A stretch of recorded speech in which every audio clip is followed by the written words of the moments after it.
Welcome to a special bonus episode of the Remarkable Retail Podcast, recorded live on the eve of the Dallas RevTech Rev Summit in September. Our special guest is RevTech Ventures founder and managing director David Matthews, who helps us dive into the world of venture capital in the retail industry, and you will hear firsthand how new and innovative solutions for retailers get funded, get advice, and set out to address top opportunities and challenges in global retail. Steve, you've been engaged with RevTech for a while now. What got you involved, and what's your experience with RevTech? Yeah, it's been, I think, close to a decade. I connected with David when RevTech was first launched, and I spent some time on their advisory board. I have been a mentor really all this time, so I've worked with several of their portfolio companies. In fact, I'm on the advisory board now for a couple of their portfolio companies. So it's been really interesting to see the evolution of the firm. Mm-hmm. David and RevTech have definitely had a big imprint on the Dallas tech community in particular, but as folks will hear, more broadly as well. All right. Well, fantastic. Well, let's get to that interview right now. David, welcome to the Remarkable Retail Podcast. We are here, very exciting. We're here in Dallas at the Scratch Event DJ's podcasting studio at your facility, RevTech. How are you? I'm frazzled. We have a big event tonight and tomorrow. I was going to say, you have events starting in about 34 minutes, so we got you at the most relaxing time. Yeah, we're squeezing your time in. Thanks for joining us on the mic. We're very interested. I'm very interested to kind of delve into the RevTech a little bit. But why don't we start a little bit about you? Who are you? What's your background? How did you find yourself where you are today? Did you always want to be in business, or how did you wind up here? Well, I always have to qualify. I'm Dave Matthews, the drummer, not the singer. You'll see that in fine form tomorrow. I saw a drum kit over there. It was pretty exciting. Wait till you hear our intro music, though. We can get the copyright cleared. Oh man, it might be a different Dave Matthews. But anyway, exciting, fantastic. Yeah, I've been just a guy who's been in retail all my life. As a teenager, I worked in retail. You remember service merchandise? Mm-hmm. Oh, yeah. Mm-hmm. Worked all different positions there. Stockroom, conveyor belt, damaged and defective. So I got a lot of store experience as a teenager and young adult. Yeah. First job out of college was I got hired by a Dallas firm to go to Houston and train all the store associates in all the stores that carried their consumer electronic products, whatever sound bites I could give to help them sell more of our product, right. Not the other guys. Right. That was a lot of fun. That was very front line. Store associates are the front line. Absolutely. For a retailer. PK, right? What would you call it back then? Product knowledge, the PK sessions. I just called it, carrots without sticks. Brought lots of carrots. And then I moved up to Dallas, and I wound up marrying into a retail family. My wife's family were the control owners of Michael's Arts and Crafts for many years. Fantastic. And then as a young entrepreneur, I started a company with a couple partners, and it scaled real fast and grew. And lo and behold, JCPenney was our first $1 million account with that company. They'd moved to Dallas about 2 years prior, and they were doing all kinds of stuff, fashion shows, employee events, customer events, and we did all kinds of stuff with them. Fantastic. Now talk about RevTech. Where did that? What is it, and how did it come to be? The origin story, we might say. Yeah, good question. Well, I went from entrepreneur to recovering entrepreneur, and at that stage, did I want to do another startup? I'd grown a company 0 to 25 million, 150 employees. Didn't sleep for 7 years. I thought, no, I don't want to do that again right off. I'd love to be doing the same thing, but with several entrepreneurs, not just one company. And so I got into venture 25 years ago. And I've been here ever since. But about 15 years in, I had this epiphany of why have all the investments I've done that have worked the best been technology themed around retail? I'm kind of slow, but it finally hit me. Well, maybe it's because the family office with all that Michael's experience, all the connections around the family, maybe all my experience working in retail. Maybe I just had a better knowledge and network there. And so 10 years ago, I just planted the flag and said, okay, tech for retail from here on. And that was the birth of RevTech, because RevTech has only done tech for retail. So we'll come back to a little bit more about your journey in venture and early stage capital, seed capital, that kind of stuff. But We did just briefly allude to the Rev Summit, which is about to kick off. Will have been done by the time this comes out. I'm sure it's going to be fabulous. But maybe just a quick overview of what the Rev Summit is for people that may not be familiar or don't end up showing up here in a little bit. Well, it's an annual event we do. In our past, we started as an accelerator program like Y Combinator or Techstars. So we would always do the obligatory pitch event where all the startups that went through our accelerator get up on stage and pitch. It's just evolved over time to be more of a small conference. And really, we just try to get top thinkers in retail, enterprise retail, consumer brands, investors, primarily VCs, and entrepreneurs that we curate. So we look at 1,000 and pick 10, and we get them in here for a couple days just to see what happens. Selfishly, it's a great way for us to vet things we're looking at and interested, because they might be off in California or New York or Toronto somewhere, and having them in town for a couple days really gives us a sense of who they are and what they're all about. And having 100 of our best friends take a look at them and give their feedback, is very informative too.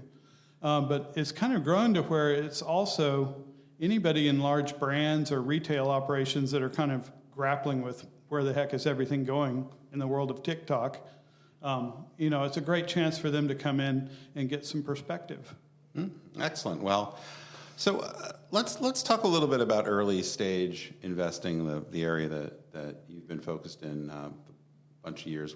How do you see early stage investing playing into the kind of broader retail technology landscape? Because obviously there are firms that focus much later in the development stage, doing bigger deals, et cetera. But how would you describe what you're doing, why it's important, and how you go about it in a different way? Well, it's a real grind, Steve. Investing early stage in things selling to large brands and large retailers as their customers, the progress tends to move pretty methodically and slow. So an early stage company we work with from the beginning might be 10 to 12 years to get to the finish line. Yeah. And it's really heavy lifting at the beginning, more with being resourceful than with having tons of capital. But early on, that entrepreneur, typical path is we help raise a little seed capital, we help shape go-to-market strategy. The entrepreneur starts bringing their solution to small brands or small retailers, boutiques, ones like we have in our brand showcase here. That's good because you can get right to the decision maker because the owner and the operator are one and the same person, and you can get some proof on your product. You can't really scale a business with those type of companies unless you're Shopify. They figured it out. Yeah. But it is great for getting early proof points while you talk to larger brands or enterprise retail. But that's a long road because to get even a proof of concept deployed in retail, you have to have a lot of proof points and you have to have a pretty bulletproof product. So it can be an evolution of 3 to 5 years before you get to that first meaningful POC, proof of concept, with a large enterprise retailer like a Target or a Penny's or Neiman or whatever. Has that changed very much in your 10 years or so with RevTech? Because part of me thinks, but maybe it's more hopes, that in a world where technology is ever more important, in a world where things are changing ever faster, I would I told one of my clients once, if you weren't spending 10 more times on R&D type effort than you were 5 years ago, something's probably wrong.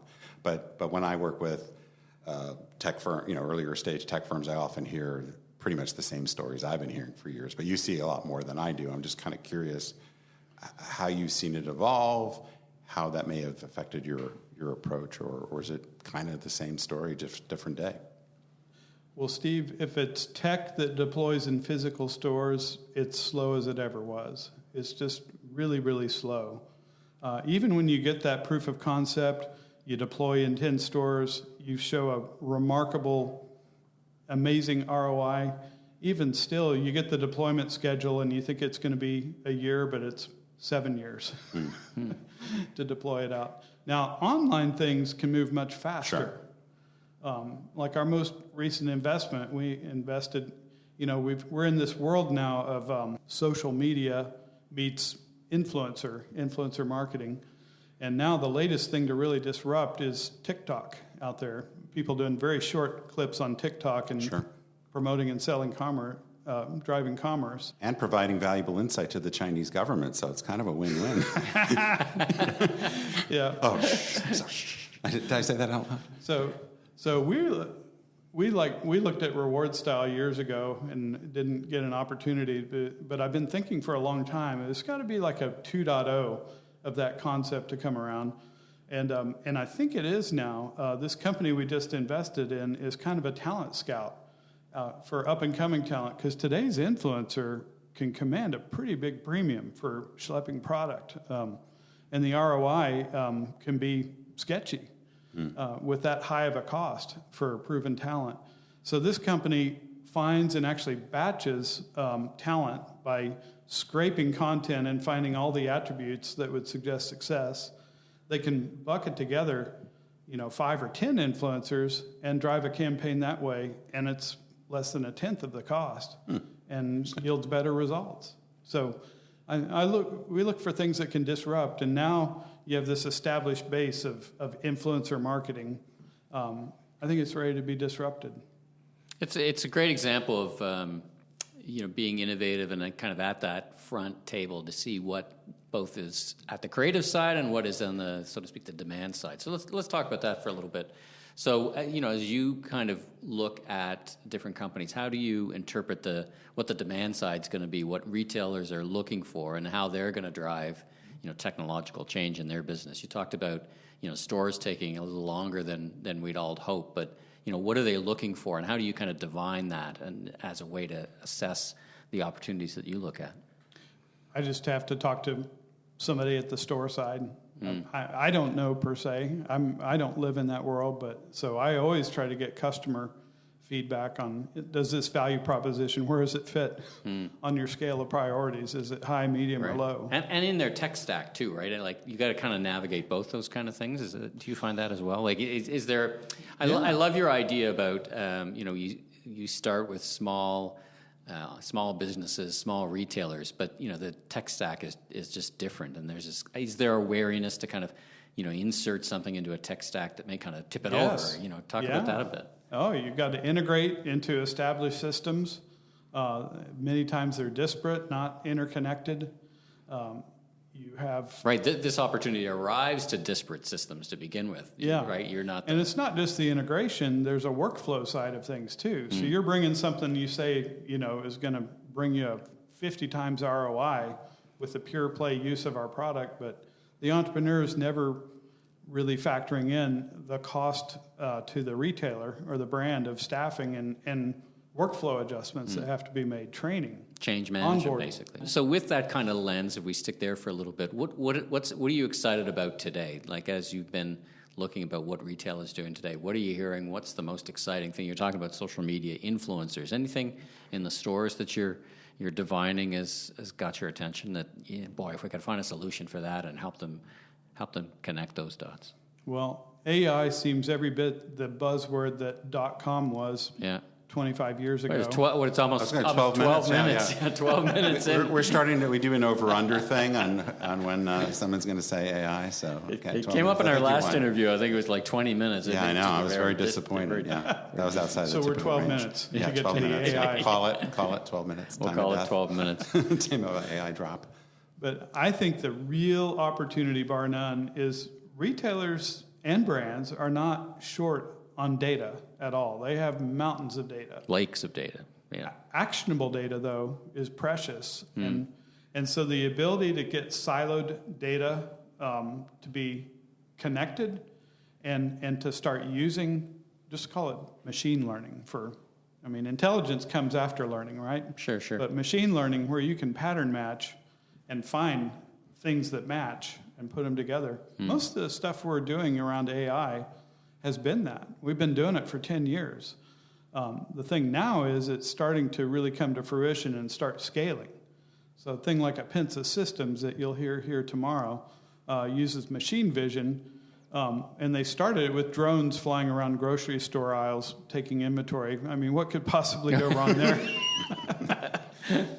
But, that was just to get attention, and it did a good job because everybody was like scratching their head, like, what happens when the drone meets an old lady with a shopping cart? Yeah. But they found their real purpose, and it's actually workflow automation. They now equip all these shopper marketer people that are out. You wouldn't believe it. Well, you might believe it, but there's thousands upon thousands of people walking grocery store aisles all day long, every day, and they're not shopping at the store. They're working to do brand intelligence for the brands that employ their employer. And so what this Pinsa has now done is they've equipped these people. They can now walk with their mobile device down an aisle, scan it as they walk. At the end of the aisle, they pause, upload, download, and they get a workflow list of all they need to do to bring that aisle into compliance with the planogram, which includes stocking levels, square footage of frontage, end cap, what facings, all those kind of details. It's so interesting. So talking about AI, maybe this is one way into this question that's about maybe kind of how the sausage is made in venture capital, because one of the things when I was on the retailer side, we would get 30, 40 companies pitching us to work with them on a particular thing. At the time, it was a lot of personalization, data analytics kind of stuff. And I remember saying every single pitch pretty much looked the same to me. Somebody went to Stanford, somebody had done the work on financial services or whatever, and now we're using advanced analytics to do a personalized offer. And if we do a personalized offer, like the business case was, they were all sort of in some respects the same to me.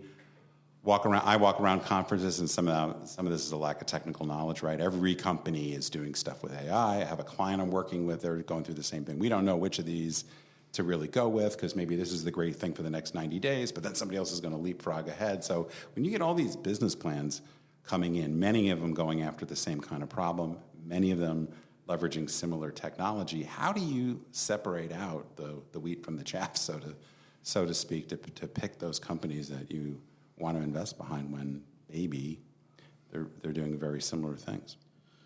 Man, Steve, it really just boils down to the entrepreneur, who they are, what they're all about, their experience. Do they truly have domain expertise? And the problem they're solving. Is it truly a hair-on-fire problem that's keeping people up at night? And do they have a real simple, elegant solution?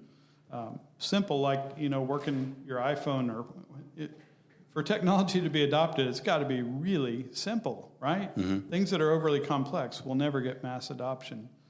So it's that. I'm super skeptical on anything AI because everything's AI, right? Right. A toaster, it's an AI toaster.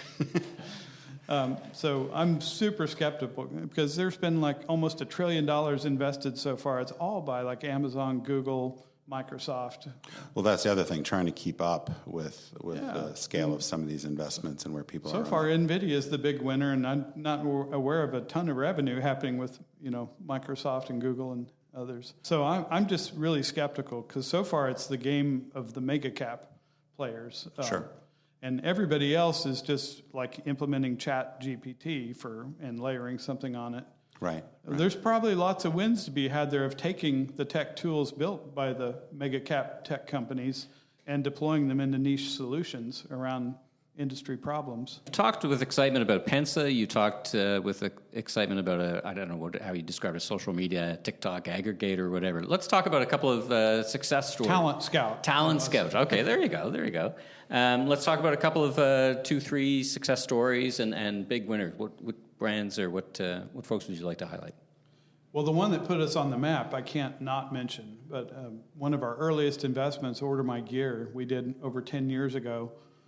And you couldn't do it today. It was basically Shopify for the world of outfitting school kids with their team gear for school teams. So, I mean, if you tried to do that today, Shopify's there. But back in 2013, this was a guy whose dad was a broker for outfitting school teams, and he said, my dad could really use an e-commerce store.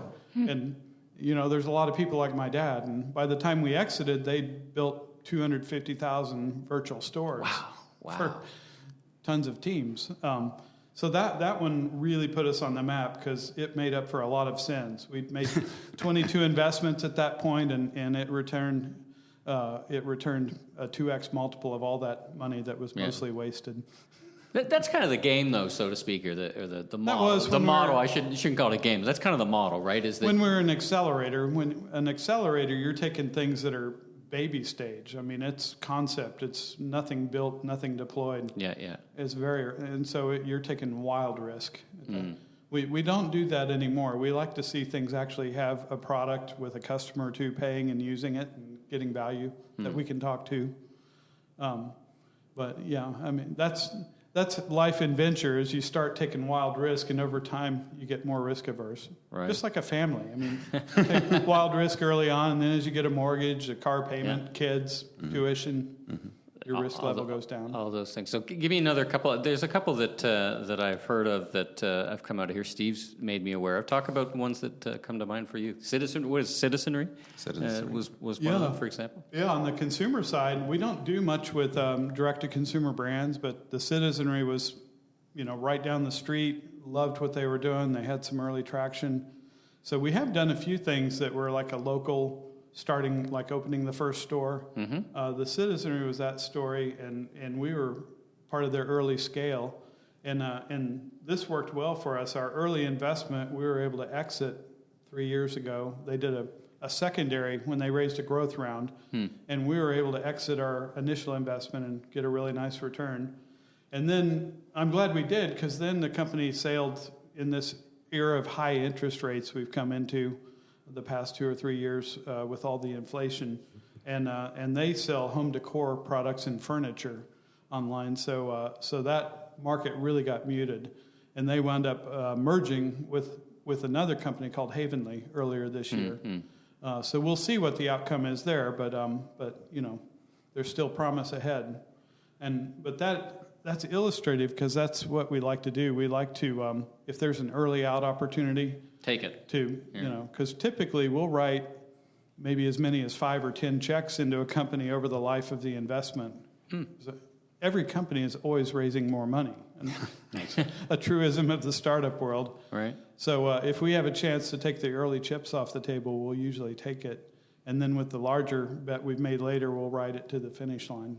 So we're coming up on our time, but I know you're raising a new fund. Is that right, or you're in the process of doing it? What's that about? We are. So we have done some looking back at our first 10 years, and we haven't changed our strategy at all. We're still focused on tech innovation around the consumer experience. But we looked at our data, and we're doing our own pattern matching, not using any AI tools, just looking at spreadsheets. Well, what we do best with is companies that can get from $1 million to $20 million with less than $10 million total capital. Because the ones that can't raise any capital usually don't go anywhere, and the ones that raise too much capital, often like my Excel Robotics, they explode and shrapnel comes to earth. So we pattern match, and lo and behold, what set of entrepreneurs have that capital efficiency where they drive high growth with low capital? And it turns out the 15 women-led companies that we've invested in, which is 25% of total deals we've done, have more growth with a fraction of the capital. So our new fund is focused on companies that have at least one female co-founder in the company, because we want high growth and capital efficiency both. And I would attribute why women. Well, first, women tech is a majority of our deal flow. Probably 2/3 to 3/4 of our deal flow is around tech for the consumer. I mean, women drive the consumer experience. Women drive the spin of the wallet in the household. Very connected to it. Yeah. So there's that factor. There's the factor of STEM training. There's the factor of hybrid work now, where you can work from anywhere, build remote teams. I think all these factors. I think women are more and more contenders in building tech companies, but they're not yet getting the capital. Less than 2% of venture capital goes into women-led startups. So we see that's a massive opportunity that's starting to be noticed, but I think it's still very greenfield. And I think women have a harder time raising money, at least to this point, and so they treat capital much more preciously. Really interesting investment thesis. And where are you on that process? Yeah, we had a first close, and we've made our first 2 investments. The one I mentioned, that's the Talent Scout for TikTok brand campaigns, and then we made a reinvestment in Tastery, which is AI for wine. They taught machines to taste and become excellent sommeliers. Come on. I'm serious. I remember that original. That was 6 or 7 years ago or something, the original. Yeah, we deal? put in seed capital before they had a product, but now they've got a product and a market plan and a team, and they're going great guns. They're scaling nicely. They've got 90% of our top wineries in the country and beyond are on their platform, subscribed. Very cool. Well, thanks a lot, David. I'm curious both in terms of folks that might be interested in your fund and in investing, or companies that might want to take a look under the hood of some of the portfolio companies, or entrepreneurs that might want to work with RevTech. What guidance can you give them in terms of what the fit looks like, but also more specifically, how do they get in touch with you? Oh, it's easy. You just look David Matthews RevTech, and I'll pop up somewhere. Don't do David Matthews Singer. That'll get you off track. Or just David at RevTechVentures.com. Thanks. Good luck with the event and with the fund, and we'll look forward to what emerges both out of the conference as well as your future investments. All right. Thanks, Steve. Thanks, Michael. Thank you. Thanks for tuning in. New episodes of Season 9 will be available each and every Tuesday, so be sure and tell your friends and colleagues in the retail industry all about us. If you liked our episode, please take a moment to give us a 5-star rating on Apple Podcasts. And I'm Steve Dennis, strategic advisor, keynote speaker, and best-selling author of 2 books, Leaders Leap, Transforming Your Company at the Speed of Disruption, and Remarkable Retail, How to Win and Keep Customers in the Age of Disruption. You can learn more about me, my consulting, and keynote speaking at stephenpdennis.com. And I'm Michael LeBlanc, consumer retail growth consultant and advisor, keynote speaker, and media entrepreneur. You can learn more about me on LinkedIn. Safe travels, everyone. Promotional consideration for this episode from RevTech Ventures.